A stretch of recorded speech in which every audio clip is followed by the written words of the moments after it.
Hey guys, it's Marissa from Grow in the Flow, and I'm coming in here on April 1st. It's April Fool's Day, and so we're here to talk about how everybody plays the Fool. That's right, we're talking about the Fool's journey through the tarot.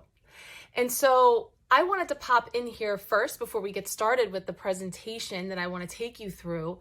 To thank you for those of you who contributed questions and topics that you'd like to pursue. I'm really excited to share this with you. We're just dipping our toe in today. We're just going to look at some of the questions that came forward. We're going to talk about the Fool and a little bit about some of the cards in the major arcana. What is that anyway? What is this major, minor arcana? All that stuff. We're going to dive in a little bit into that.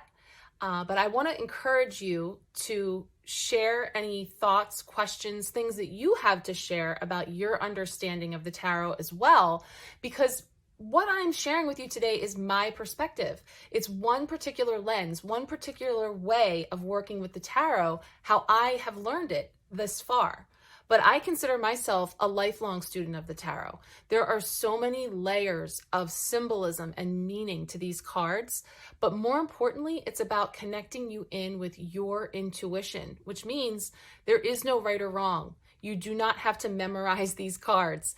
It's about you developing your own relationship with the signs and symbols. We're simply using some of those facts about the cards as a foundation to build off of. But you do not need to feel like you have to memorize what every card means. Put that book away. You don't need the book. We're tapping into our intuition here. And it's a really beautiful system. I'm very excited to share it with you. Like I said, this is just high level. We're dipping our toe in. I want to thank you for being with me today. I always appreciate your comments, your feedback, and anything that you have to add. If there's other things that you would like to know, perhaps we can make this into a series or something that we can explore together. But this is going to talk about the Fool's journey and how everybody plays the Fool. So thank you for joining me. Again, comments, questions, anything you want to share in the below. I really appreciate your participation. So let's go check it out. Welcome to The Fool's Journey, starring everybody as the Fool. Card 0, the beginning of the tarot. We are all the Fool. Come here to this earth plane to live this lifetime, to experience lessons, blessings, growth, healing, expansion as a soul. And throughout that journey, the Fool is walking through a series of archetypes, overarching lessons and experiences that are portrayed in the tarot as the 21 cards of the major arcana. And so as the Fool moves about this journey throughout the major arcana, we can think of it like a wheel, moving through and circling through these lessons and these experiences again and again. And so filling out this journey come the 56 cards that are in the minor arcana. And the minor arcana are 4 suits that make up the people, places, and things along the Fool's journey. And so when we think about the fact that we are all the Fool, all of the players that we meet along this path are here to facilitate our growth, our lessons, our journey, and we are serving them the same. And so we look at the different cards, the signs, the symbols, the archetypes that are coming up to color that journey, to glean perspective, and to shift our awarenesses. And so when we look at major and minor arcana, we see, what is that word anyway? What does it mean? Well, the word arcana means secret or mystery. So when we talk about major mysteries, major secrets, big secrets, these are the events, the big events that happen throughout our life, the significant stops along the Fool's journey. So when we talk about minor arcana, those little secrets, those are the small everyday events and conflicts. It's the stuff that makes up the journey. And so that is portrayed through 4 suits: the pentacles, the wands, the swords, and the cups. And in each of those 4 suits, we also see court cards, which are pages, knights, queens, and kings. And they represent actual people, perhaps ourselves or others around us, personalities, aspects of people, or energies and situations that are in our life. So when we familiarize ourselves with these signs and symbols and connect in, they begin to weave a story for us that can help us to glean that perspective and awareness along our path. Now today we're just taking a peek at some of these aspects. We're not memorizing anything. There's no pressure here. We're just looking at these suits and seeing how there are rich layers of symbolism within each of them. So here we see how the suit of wands is associated with the element of fire, the season of spring. It represents the sparks, the creativity. It's associated with our sacral chakra, our work in the world. They bring out that fire element. Then we have the suit of pentacles or coins. You see here, there's different terms sometimes that they'll be referred to. Typically, pentacles is the earth element, our root chakra, what roots us and grounds us into the earth. It's the material world, our money, our safety, security, our property, our family. It can represent our ancestry, our bloodline. It's the suit that corresponds with the winter. The suit of swords is the air element. So that represents our thoughts, our thinking, our mental capacity. It is associated with the fall. And it can be something that helps us to use that logic, that mental acumen, but also can be a source of conflict, confusion, analysis paralysis. When we look at the fourth suit of cups, this is the heart chakra, the element of water, the season of summer. It represents our emotions. It represents our relationships. So we can see how when we familiarize ourselves with these different symbols and the elements that they hold, it helps us again to bring in the characters and the details of those people, places, and things that are making up our journey. And the symbolism doesn't stop there. As we look at each card, everything that we see has meaning. There's symbols. It's speaking to us on a universal level. So the clothing that the characters are wearing, the nature around them, whether it looks like the sun is shining or it is cloudy, what they are holding, all of the things that are going on the cards hold meaning. And again, these are not meanings that you have to memorize, but they're all aspects that you can call on to help you connect in with how it speaks to you. You're creating your own relationship with these cards and developing your own language when it comes to connecting in with your higher self and using these cards simply as a tool to help you access your own inner knowing. So now we're going to take a look at a couple specific major arcana cards. We received some questions. What are some of these things? What do they mean? So we're going to take a look at a few specific cards, and we're going to start with my favorite, the Hanged Man. So now this is a card where we find the figure hanging upside down, literally bound and suspended in air. What does that mean? And so when we look at the Hanged Man, it's a representation of being stuck, there's a pause. He's in a state of immobility. And yet we can see, especially if we were to flip that card around, that his head is illuminated. The crown chakra is illuminated. There's awareness coming in. So what this can represent to us is different perspectives, many different perspectives, and how when we are able to fully surrender and accept what is, the awareness comes in through the stuckness. It is that pause that allows us to access new awarenesses that we may not have otherwise had. And I've never seen this more beautifully depicted than in this particular version of the Hanged Man, known as the Observe card. And so what we see here is ourself. In the center of the card, we have our current self, where we have a particular vantage point. There's things we can see, there's things that we can't see. But we know that we have many different aspects to ourselves. We have our current self, our past self, our future self, our ego self, our higher self. And here we see in each image a different season depicted as well in the earrings. These are the kind of subtle symbols that are so cool when we look at these cards. How do they speak to us? The seasons of life, the different angles and perspectives and ways that we can see things, and yet we see that light streaming in through that rainbow that's coming in from the crown. And so how can we glean new perspective in the stuckness? Here is our current self. We know that there are things that our past self was previously unable to see, didn't know how that thing was going to turn out, didn't know how to proceed, that our current self now knows how that thing turned out. What might our current self tell that past version of us to help us move through that situation, knowing what we know now?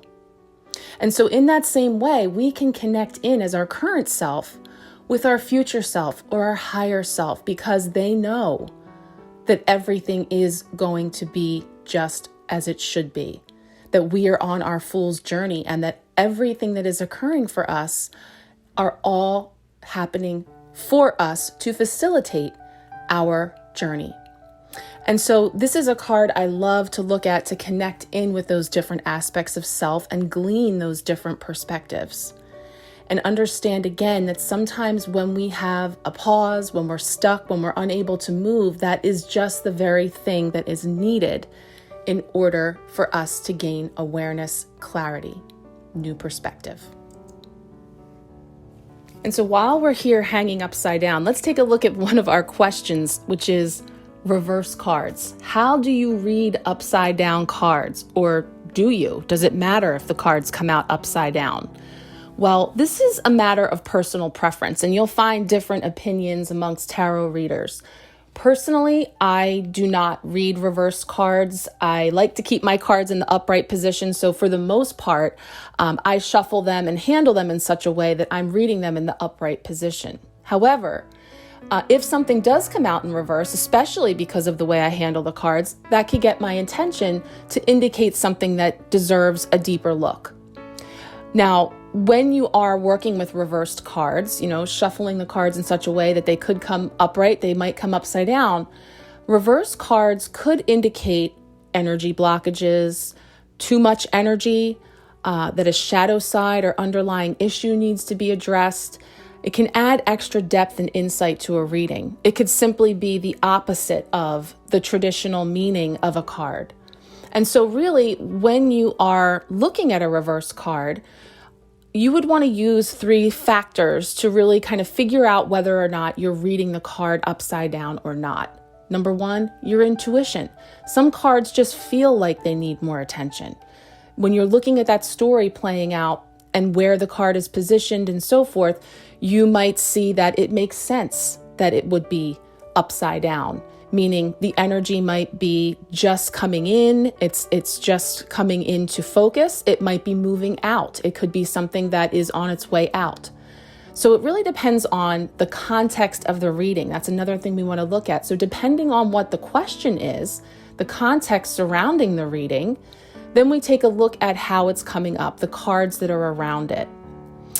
And then, how open-ended do we want the message to be? Do we want it to be black and white? This is the meaning of the card. This is the meaning of that card. So we'll simply say if it's upside down, it must be the opposite.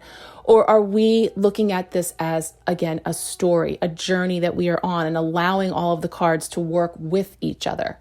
So again, you can't go wrong, because it is a matter of personal preference. It's a matter of following your own intuition, the context of the reading, and just how open-ended you want the reading to be.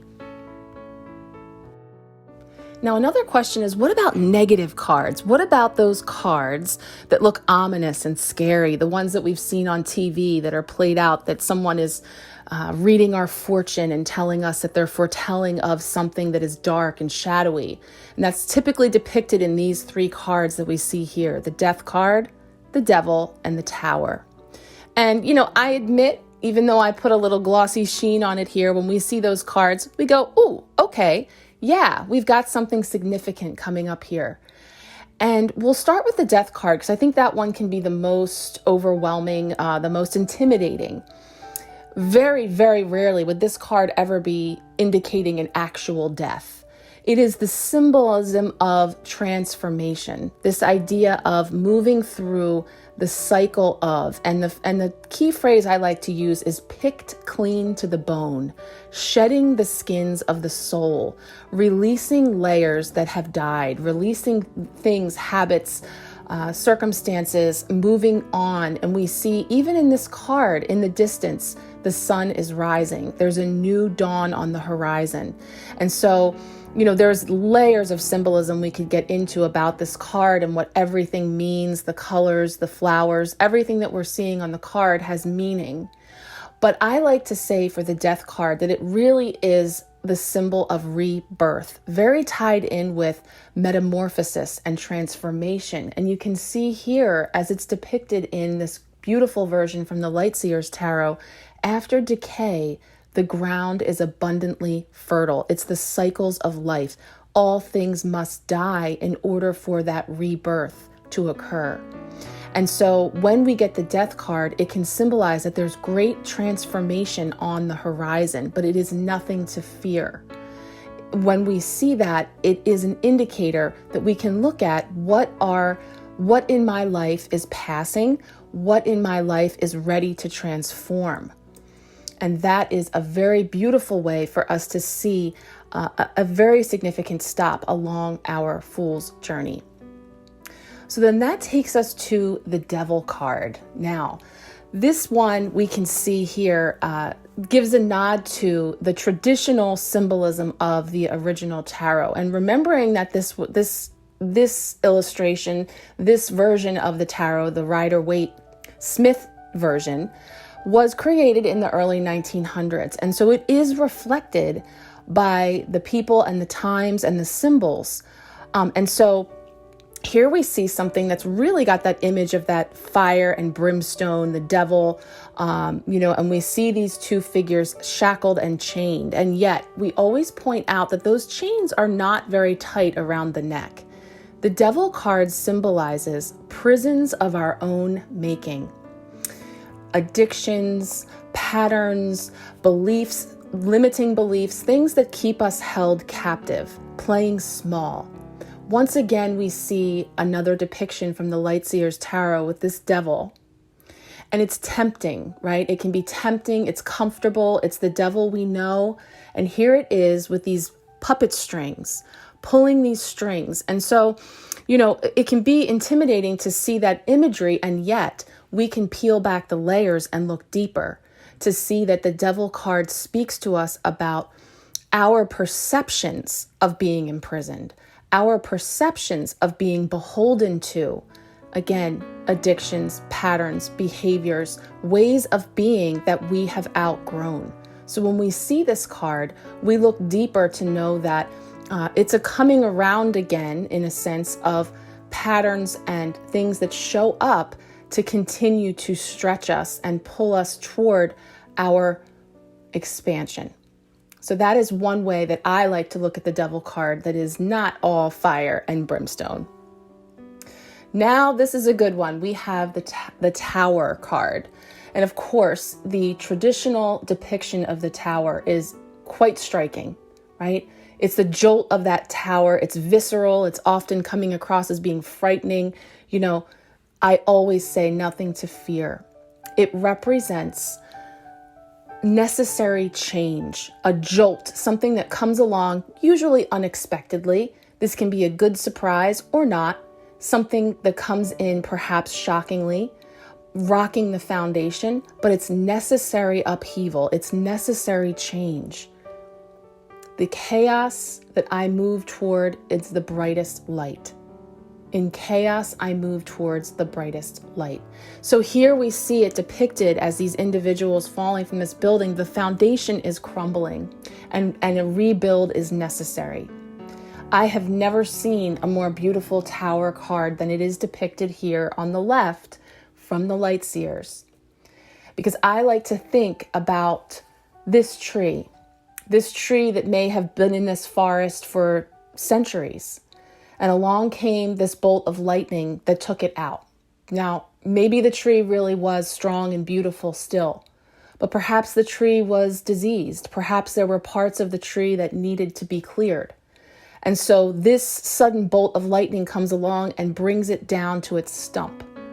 But look what happens to the tree over time of rebuilding. It is repurposed. It becomes shelter, habitat for the creatures of the forest. And here we see it symbolized again with butterflies emerging, transformation, necessary disruption, necessary upheaval. And there's another opportunity that we have with the Tower card to say, what if I leap? Change is going to come along and send me catapulting, or I can be the agent of change. I can invite the change in and be in the driver's seat and leap into the new. So that's another really beautiful way to look at this sometimes intimidating card. Now, the final major arcana card that you asked to take a look at today is the Judgment card. And so looking at the traditional card here, and we see this angel hearkening down below to individuals who are literally rising up out of crypts. What does that mean? Judgment call. And yes, in the traditional card, this is said to be Archangel Gabriel, the messenger angel, who is giving that clarion call, awakening. It's like Judgment Day, calling those souls up to heaven, if you would look at it that way. There is an angle to interpret it that way. But some other potential meanings for the Judgment card have to do with awakening in a way to our truest selves, seeing the light, self-realization and understanding, a spiritual awakening, total transparency, unveiling our spirit. And so again, I turn to this beautiful version from the Light Seers where we see this uprising of our true self. Face the music with your true voice and find the clearest of harmonies. And so this is about answering the call to being your most authentic self, unapologetically so. But it asks us to take a look at that word, judgment. You have judged others and have been judged yourself. And this is a card on the Fool's Journey that symbolizes that you are awakening to the understanding that the only approval that really matters is your own. You can look at whether you are doing your best with others and with yourself. And it harkens a time to shed any negative facades or masks that you may be wearing, putting on an act for others due to their expectations or their potential judgments or dislike, perhaps, of your true self. And so that is a feeling that can feel risky, trepidatious, and yet it is through that act of self-acceptance that you will unleash your absolute essence into the world. And so that includes the light and the dark, our shadow aspects as well. I mean, this card is a good one. This is a card that really asks us to look at our true essence. And that's because you may notice it's card 20. And so we talked about the Fool's Journey being moving through the 21 cards. So this one is almost at the end. It's almost the culmination of this leg of the Fool's Journey. And so when we get to this place, when we see this card, it is about casting away all of those facades and releasing the judgments that we hold and the judgments that have been held against us and standing in our true authenticity, unapologetically so. It's a beautiful card. And so I mentioned this leg of the Fool's Journey because once we move to that culmination of the final card, which is the World, and we've had it, we've come full circle, we have completion, it starts again. We go back around again to that beginning. And so today we just looked at 5 of those cards. But I invite you to take a little look at each of them and see what's popping out for you, what you see in the signs and symbols, and step into those different lenses and angles that you can look at things. And then perhaps if there's other cards in the major arcana that you wish to pursue further, that you want to explore, I would love to continue this journey with you.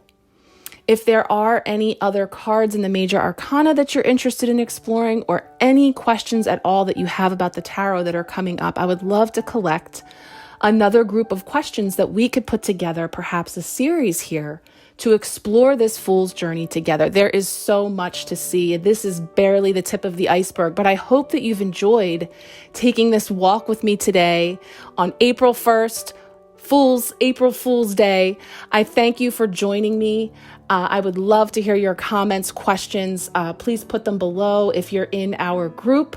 This video will be pinned to the top of the page for you to view as you wish. If you're on my YouTube channel, it will be here with my videos, and there will be timestamps below for you to navigate the video. Also, I've recently added a Grow in the Flow page on Facebook. If you are on Facebook, I would love for you to come over and like my page and follow me there, where I will be placing updates about my fool's journey as well.